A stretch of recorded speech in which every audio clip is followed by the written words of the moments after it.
Hi. They say the best camera is the camera you have with you.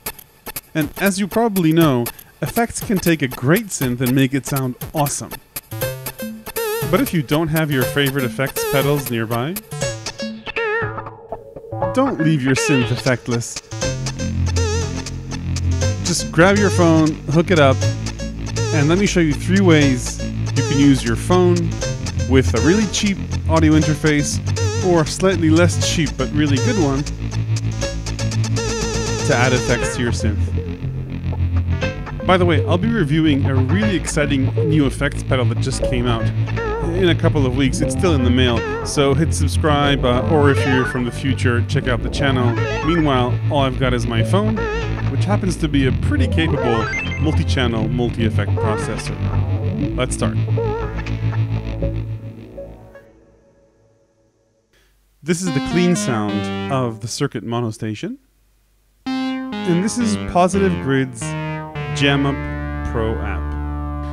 Now this app, and there are a few others like it, like Amplitude, are marketed as guitar effects applications. But they do a great job on synths too. And they have a ton of built-in effects. And I'm hooked up using an iRig by IK Multimedia, again marketed as a guitar effects adapter, but works just great with synth as well.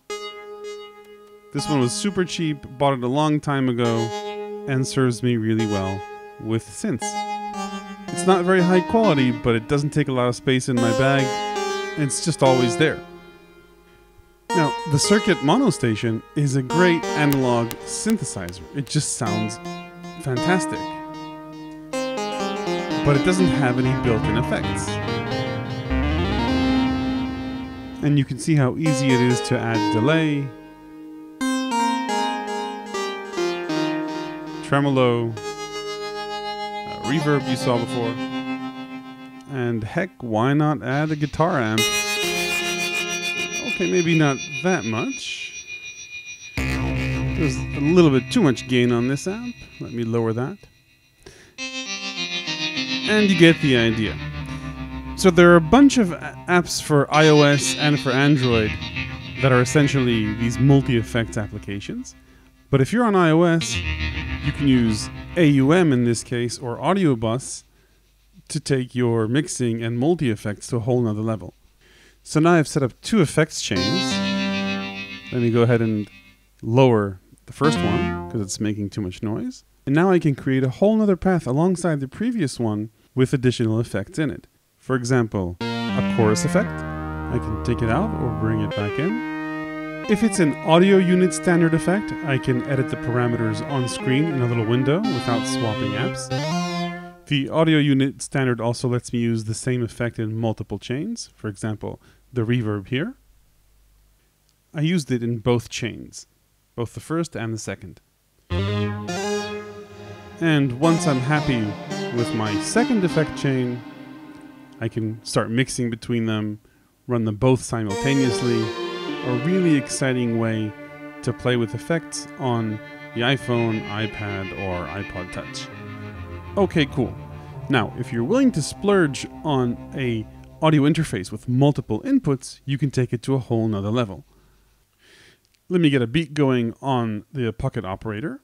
Now you can't hear it yet because I haven't created the chain yet. Chain 1 will take AudioFuse input number 1. I'll start by adding reverb as an audio unit extension. Remember, with audio units, you can edit the parameters on screen. I'll add some more voices. One of the reasons I prefer AUM over Audio Bus is that it has internal effects. For example, low-pass filter, which you can edit on screen like this, or dive in. I'll add some resonance and edit the parameters this way.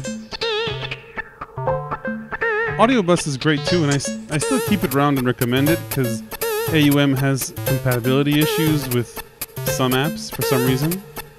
Okay, I'll create a new track for the Mono Station. It is on input number 2. Right, works. I'll launch a simple bassline pattern. I want to add some amplifier grit to this bassline.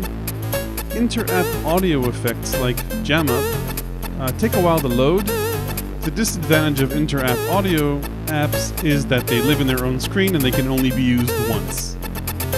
So you gotta find a way to kill time while they load. But once they do, delicious. Without jam up and with.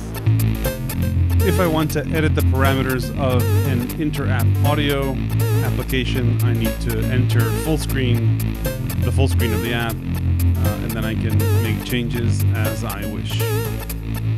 So that's it. If you have any other ideas or tips for using your phone as an effects processor, please write it in the comments. If you like this video, hit like. If you want to see more, click subscribe. Thanks very much for watching.